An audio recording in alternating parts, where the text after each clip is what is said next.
Welcome to Ab Immemorabili, from time beyond memory. I'm Drake. And I'm Holly. Where ancient wisdom meets modern minds. Brought to you by the most ancient anamnetic order of Trikala, for seekers everywhere, whether you're walking with us or simply curious about the path. Each episode, we explore the hidden patterns that connect philosophy, consciousness, and human transformation. Drawing from traditions east and west, old and new, familiar and forgotten. Because some truths exist outside of time, waiting to be remembered, not learned. On this episode, we're journeying to ancient Mesoamerica to explore the Olmecs, the mysterious mother culture whose giant stone heads still gaze across millennia, holding secrets about consciousness, transformation, and the very origins of civilization in the Americas. Drake, when most people think of ancient Mesoamerican civilizations, they think Maya, Aztec, perhaps Inca. But the Olmecs came first, didn't they? By more than 1,000 years in some cases. The Olmec civilization flourished from roughly 1500 to 400 BCE, primarily in what's now southern Mexico, Veracruz and Tabasco. They were creating monumental architecture and complex societies when Rome was just a collection of mud huts on 7 hills. And yet they're almost unknown to the general public. Why is that? Part of it's the mystery surrounding them. We don't even know what they called themselves. Olmec comes from the Aztec word Olmecatl, meaning rubber people, because they lived where rubber trees grew. But imagine this, a civilization that influenced every major Mesoamerican culture that followed. Yet we can't read their writing, don't know their original name, and only discovered them archaeologically in the 20th century. It's like finding the source code for an entire cultural operating system, but it's written in a programming language no one recognizes. Brilliant analogy. And speaking of recognition, let's talk about those colossal heads. Because when people do know anything about the Olmecs, it's usually those massive stone faces. 17 confirmed so far, right? Some weighing up to 50 tons. Exactly. Carved from single blocks of volcanic basalt, transported from quarries up to 150 kilometers away. No metal tools, no wheel, no beasts of burden. Just human ingenuity and something else. An absolute commitment to creating these monuments. The faces themselves are so striking, each one unique, clearly portraits of specific individuals. Those distinctive features, the broad noses, full lips, the helmet-like headdresses. And here's where it gets interesting for our purposes. These weren't just monuments to power like Egyptian pharaoh statues. The evidence suggests these might represent shamanic leaders who had undergone specific transformations. The helmets might not be helmets at all, but representations of altered cranial states, either through binding practices or symbolizing expanded consciousness. You mean they might be depicting not just physical leaders, but transformed beings? Precisely. And this connects to one of the most fascinating aspects of Olmec culture, the Were-jaguar. The Were-jaguar imagery is everywhere in Olmec art, isn't it? These beings that are part human, part jaguar. But it's not just artistic fancy. Not at all. The jaguar was the apex predator of their world, the master of land, water and trees. It hunts by day and night, swims, climbs. In shamanic terms, it's the ultimate symbol of transformation and power. But the Olmecs took this further. They depicted beings in the actual process of transformation, human features morphing into feline ones. I've seen those sculptures where the mouth is downturned, almost snarling, with these distinctive jaguar fangs. It's unsettling because it captures a moment of becoming. And consider what this means philosophically. While ancient Greeks were developing concepts of fixed essential forms, the Olmecs were depicting fluid transformation between states of being. They understood consciousness as something that could shift between human and more than human states. This connects to their use of entheogens, doesn't it? Sacred plants for consciousness alteration? Almost certainly. We've found evidence of toad bones from Bufo marinus, the Colorado River toad, at Olmec sites. These toads produce 5-MeO-DMT, one of the most powerful, naturally occurring psychedelics. There's also evidence of mushroom use, morning glory seeds containing LSA, and possibly peyote trade from northern regions. So, when they depicted were-jaguars, they might have been documenting actual experiences of consciousness transformation through plant medicines. That's the compelling theory. These weren't metaphorical representations, but phenomenological ones. This is what it feels like to become jaguar, to access jaguar consciousness. The order teaches about different states of awareness, and the Olmecs seem to have mapped these states through direct experience. But there's something even deeper here, isn't there? The Were-jaguar wasn't just about individual transformation. It represented a fundamental worldview about the nature of reality itself. Exactly. In the Olmec cosmos, the boundaries between human and animal, natural and supernatural, physical and spiritual, were permeable. Everything could transform into everything else. This wasn't primitive thinking.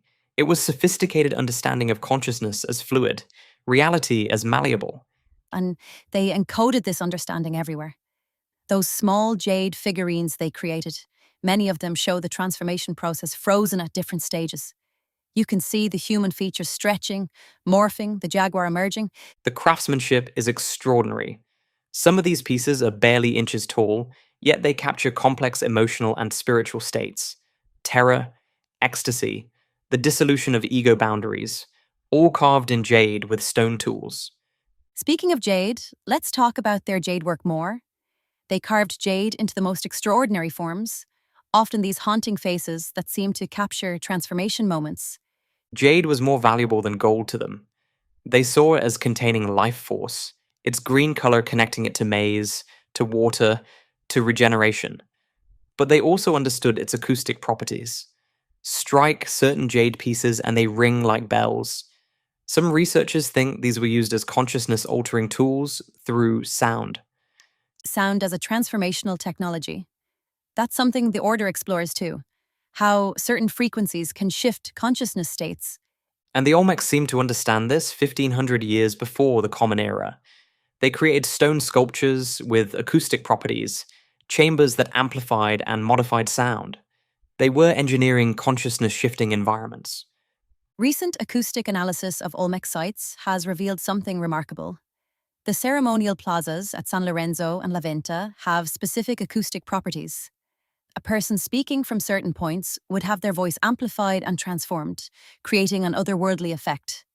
Imagine being an ordinary person attending a ceremony. The priest king speaks, and their voice seems to come from everywhere, resonating through your body. You're not just hearing words, you're experiencing a designed alteration of consciousness through sound architecture. And this wasn't accidental. The Olmecs deliberately shaped their spaces to create these effects. They understood that consciousness could be influenced by environmental design, by the manipulation of sensory experience.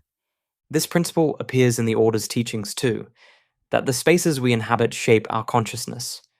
The Olmecs were masters of this sacred architecture, creating environments that facilitated transformation. Let's talk about their influence, because this is where the mother culture designation becomes profound. Nearly every major element of later Mesoamerican civilization seems to originate with the Olmecs. The list is staggering. The Mesoamerican ballgame, that ritual sport that would become central to Maya and Aztec culture, appears to start with the Olmecs. We've found rubber balls at Olmec sites dating to 1600 BCE. And this wasn't just a game, was it? Far from it. The ball game was a cosmic metaphor. The ball representing the sun, the court representing the universe, the players enacting the eternal struggle between light and dark, order and chaos. It was philosophy in motion, theology through sport. The ball court itself was designed as a cosmogram, a map of the universe. The slanted walls represented the mountains at the edge of the world, the central alley, the path of the sun through the underworld. Playing the game was participating in cosmic processes. And here's what's fascinating. The rubber ball itself was a technological marvel. The Olmecs developed a process for harvesting and treating latex from rubber trees, mixing it with juice from morning glory vines to create a bouncing ball. This was 3,000 years before Charles Goodyear invented vulcanized rubber. They were chemical engineers, really, creating new materials through sophisticated understanding of natural substances. And they used this knowledge not for practical tools, but for ritual objects, for consciousness-affecting practices. The ball game also involved altered states. Players would fast, use entheogens, enter trance states. The game wasn't won through physical skill alone, but through achieving the right consciousness state to embody cosmic forces. They also developed the foundation for Mesoamerican calendars, didn't they? The long count calendar that the Maya would later perfect almost certainly originated with the Olmecs. They were tracking Venus cycles, solar years, ritual counts. But here's what's fascinating. They weren't just measuring time, they were understanding it as cyclical, spiraling, with each moment containing qualities that influence consciousness and possibility. So different from our linear time concept. Radically different. For the Olmecs, time was alive, textured. Certain days were more suitable for certain activities not because of superstition, but because they understood time as having qualitative differences. Something modern chronobiology is only beginning to rediscover. Modern science shows that our bodies have multiple internal clocks, that certain times are indeed better for certain activities. The Olmecs intuited this through observation and ritual practice millennia ago. They also understood longer cycles, the concept of world ages, of consciousness evolving through great epochs. This appears to originate with the Olmecs. They saw time not as endless linear progress, but as great wheels within wheels, cycles of creation and destruction. Speaking of their innovations, what about their writing system? You mentioned we can't read it. We have the Cascajal block, a stone tablet with 62 glyphs that appears to be the oldest writing in the Americas, dating to 900 BCE. But it's undeciphered.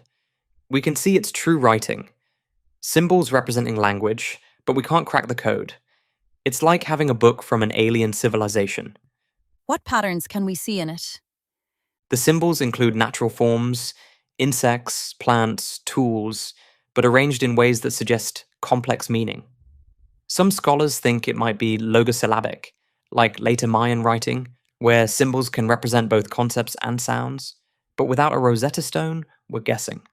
There's something poignant about that, an entire system of meaning, presumably containing their wisdom, their understanding, their stories, and we can't access it. It's like they're speaking to us across time, but we've forgotten the language. Or perhaps we never knew it. The Olmec writing system might have been deliberately esoteric, meant only for initiated priests and rulers. Many of the symbols appear to be variants of the Were-jaguar motif, suggesting the writing itself encoded transformation teachings. So, even if we could translate the words, we might not understand the meaning without the consciousness practices that gave them context. Exactly. Like trying to understand a meditation manual without ever having meditated. The words might make sense, but the experiential knowledge they point to remains inaccessible.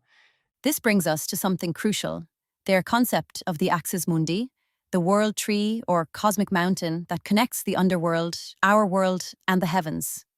La Venta, one of their major sites, is laid out as a microcosm of this cosmic structure.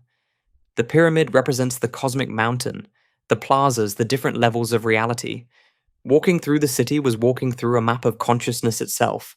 And at the center, often, were these buried offerings, massive arrangements of jade, serpentine blocks, and celts arranged in specific patterns, then buried, never meant to be seen by human eyes again. Think about that. Tons of precious materials, arranged with precise symbolic meaning, then hidden underground. This wasn't display of wealth, it was communication with other levels of reality. They were creating messages for the gods, for the ancestors, for consciousness itself. Some of these offerings are incredibly complex. At La Venta, they found what they call offering number 4, 16 jade and serpentine figurines arranged in a scene, with one figure of different material facing the others, buried 3,000 years ago, never meant to be exhumed. It suggests a radically different relationship with art and meaning. For us, art is meant to be seen, appreciated. For them, the act of creation and burial was the point. The offering existed in sacred space, doing its work invisibly. Like prayer made physical, or consciousness given form and then released into the deeper layers of reality. The order teaches something similar, that certain practices, certain understandings, work beneath the threshold of ordinary awareness. The Olmecs seem to have understood this principle deeply. There's another aspect of their buried offerings that's fascinating.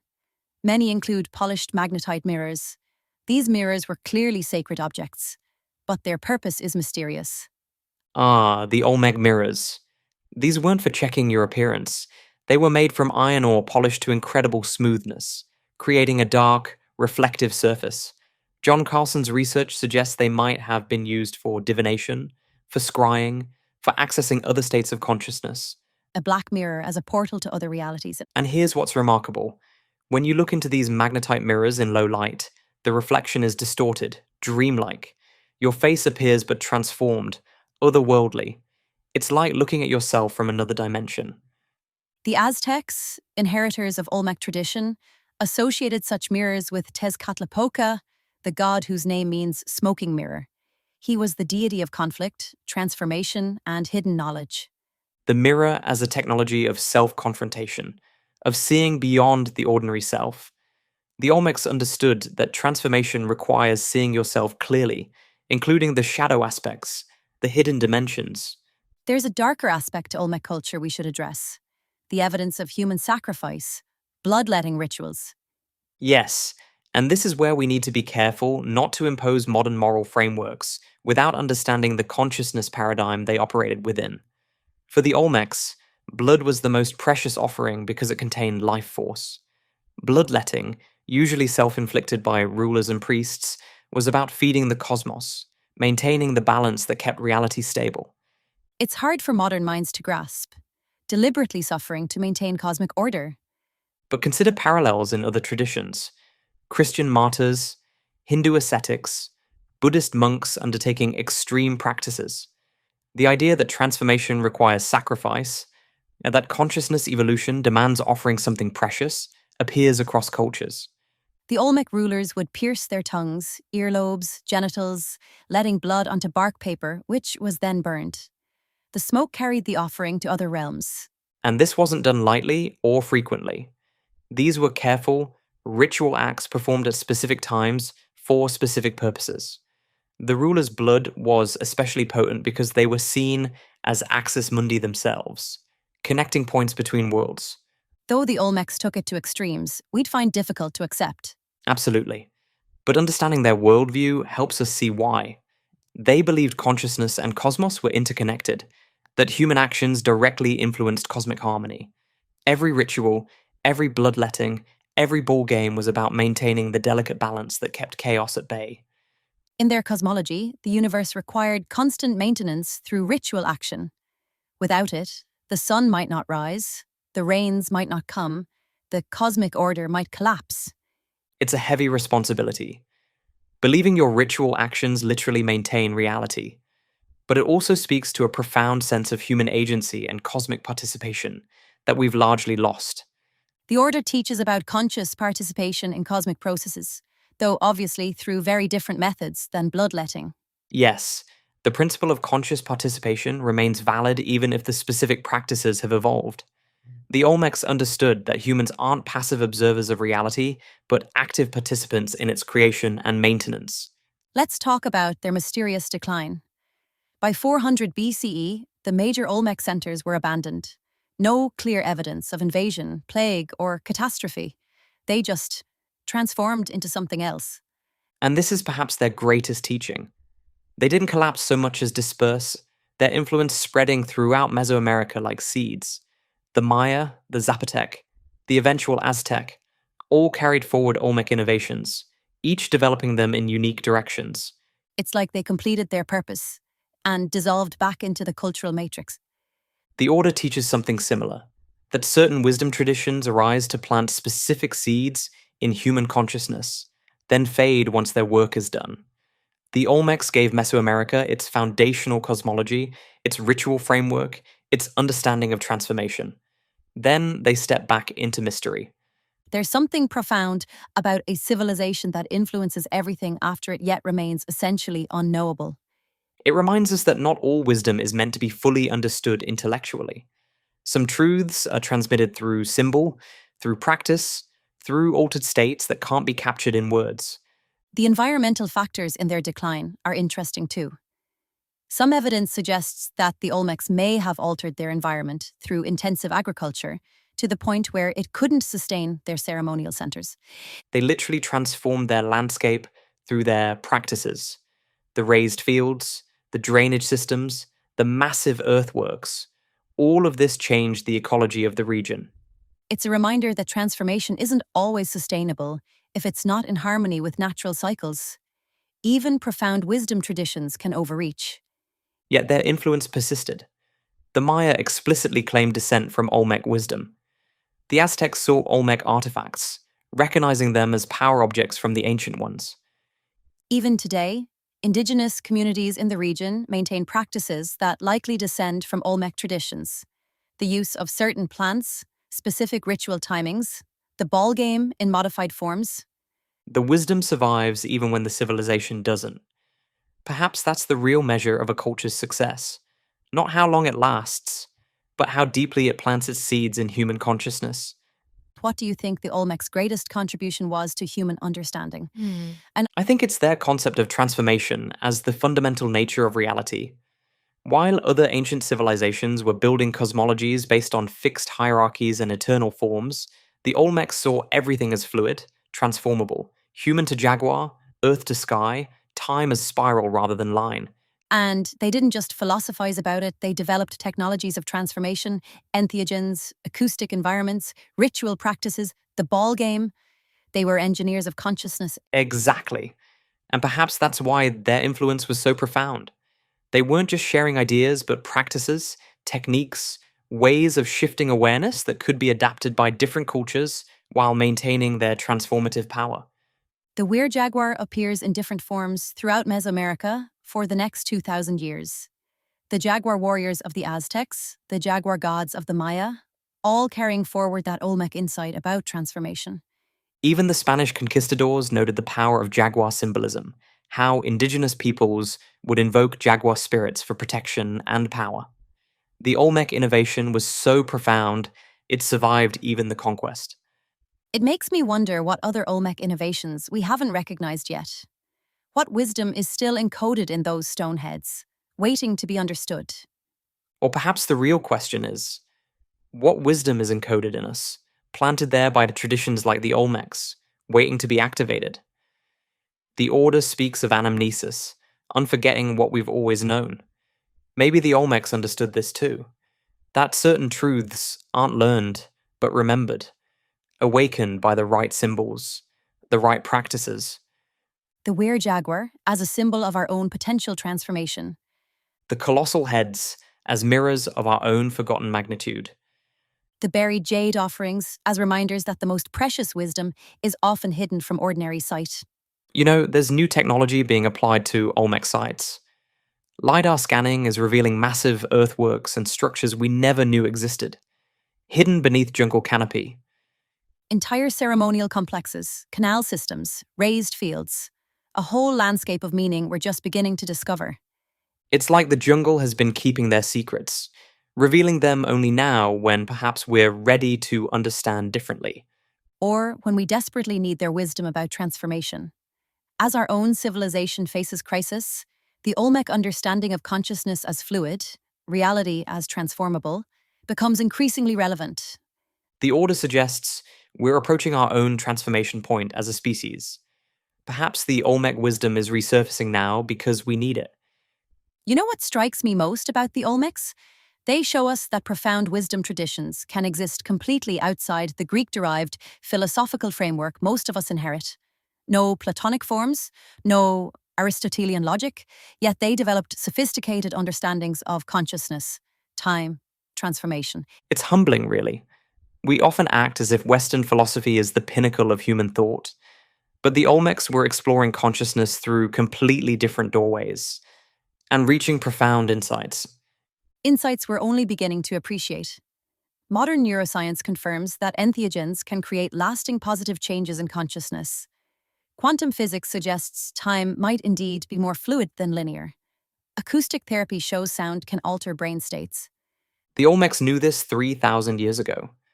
Not through theory, but through practice, through direct exploration of consciousness using every tool available. Plants, sound, ritual, symbol, transformation of the body itself. And they encoded this wisdom not in texts we can argue about, but in practices we can only understand by doing. Perhaps that's their greatest gift, reminding us that wisdom isn't just something to know, but something to become. The Were-jaguar isn't just a symbol, but an invitation. Can you transform? Can you let go of fixed identity and become something more fluid, more powerful, more connected to the cosmic processes?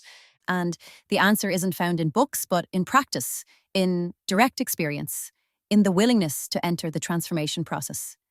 There's one more aspect I want to touch on: the Olmec influence on sacred geometry and mathematics. Ah, yes, the bar and dot system that would become the Maya numerical system almost certainly originated with the Olmecs. But more than that, they understood mathematical relationships as sacred patterns. The proportions in their architecture, the arrangements of their ceremonial centers, all based on precise mathematical relationships they saw as fundamental to cosmic harmony. Sacred geometry as a language for describing consciousness structures. Exactly, and this connects to something profound. While Pythagoras was discovering musical harmonies in Greece, the Olmecs were encoding similar understandings in stone, in city planning, in ritual timing. They recognized that certain proportions, certain patterns, resonate with consciousness itself. The golden ratio appears in Olmec art and architecture. The same proportion that appears in nature, in the spiral of galaxies, in the arrangement of leaves. They recognize this as a fundamental pattern of creation. And they used it deliberately in their sacred art. Those jade masks, the proportions of the colossal heads, the layout of ceremonial centers, all incorporating these sacred ratios. Not as decoration, but as technology. They understood that certain proportions facilitate certain states of consciousness. Looking at objects with these proportions, moving through spaces designed with them, creates subtle but profound effects on awareness. Modern research on sacred geometry confirms this. Certain proportions do seem to have psychological and even physiological effects. The Olmecs discovered this empirically and incorporated it into everything they created. It makes you wonder if there's a universal grammar of transformation, patterns that every culture discovers independently because they're built into the structure of consciousness. The order certainly suggests this, that beneath the surface diversity of wisdom traditions, there are common patterns, shared recognitions. The Olmecs found these patterns through jaguar consciousness and plant medicines, Greeks through rational inquiry, Indians through meditation, but perhaps they're all approaching the same essential truths. Different doorways into the same temple. And the Olmecs remind us that our familiar doorway, rational, verbal, linear, is just one option. There are other ways of knowing, other ways of becoming, that might be equally or even more profound. The Olmec legacy challenges our assumptions about progress, about consciousness, about the nature of wisdom itself. They achieved profound understanding through methods we're only beginning to validate scientifically. And they did it while maintaining a sustainable relationship with their environment for over 1,000 years. Only at the end did that balance fail. Perhaps that's another teaching. That consciousness transformation must be balanced with ecological wisdom. You can't transform yourself while destroying the context that sustains you.